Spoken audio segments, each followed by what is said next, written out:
অবশেষে সিবিআই এর জালে সন্দীপ ঘোষ দুর্নীতির অভিযোগে তাকে গ্রেপ্তার করা হয়েছে। এই যে দুর্নীতির অভিযোগ, তিনি দুর্নীতি করেছেন, এটা নতুন নয়। 2021 সাল থেকে এটা শুনে আসছি। 2023 সালে আরজি করের একজন শীর্ষস্থানীয় অধিকর্তাও বিভিন্ন দপ্তরে সন্দীপ ঘোষের এই দুর্নীতির অভিযোগ দায়ের করেছিলেন।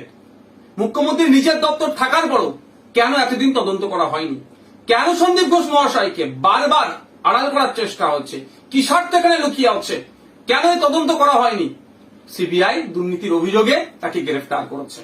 আমরা চাইবো সিবিআইয়ের কাছে শুধুমাত্র সন্দীপ ঘোষ নয়, এই আরজি কর কাণ্ডে যে দুর্নীতির সাথে যারা যুক্ত, যে সমস্ত রাঘব বোয়ালরা যাদের সাথে পরামর্শ আলোচনা করে এই ধরনের দুর্নীতি করেছে, প্রাতিষ্ঠানিক দুর্নীতি যারা করেছে, তাদের প্রত্যেককে এর মধ্যে যুক্ত করা এবং প্রত্যেককে গ্রেফতার করে কোর্টের কাছে তাদেরকে হাজির করুক, আশা করব।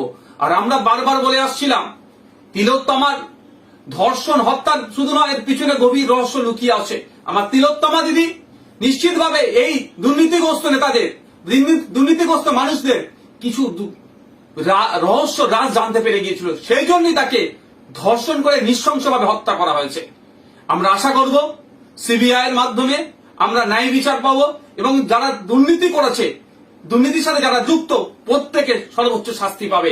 আর একটা প্রশ্ন তুলি এখানে, সিবিআই এর কাছে জানতে চাইছি, বাংলার মানুষ জানতে চাইছে, এই ক্ষেত্রে ধর্ষণ এবং খুনের ক্ষেত্রে তিলোত্তমার সন্দীপ ঘোষের কি ভূমিকা ছিল?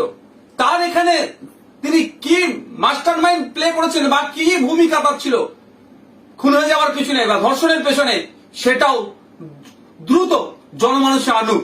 আগামী 5 তারিখে সুপ্রিম কোর্টে মামলা আছে, আমরা তাকিয়ে আছি সিবিআই এর পক্ষ থেকে সুপ্রিম কোর্টে কি সমস্ত ডেটা সেখানে সাবমিশন করে, তার উপর আমরা লক্ষ্য করছি। আমরা বাংলার মানুষ অধীর আগ্রহে অপেক্ষায় আছি জাস্টিস ফর তিলোত্তমা। কোনোভাবেই এই আরজি করে যে ঘটনা ঘটেছে মেনে নেওয়া যাচ্ছে না, মেনে নেওয়া যাবে না। আগামী দিনে এই ধরনের কোনো না ঘটনা ঘটে, তার জন্য রাজ্য প্রশাসন, সিবিআই এবং কেন্দ্র সরকারকে আরো সক্রিয় হতে হবে।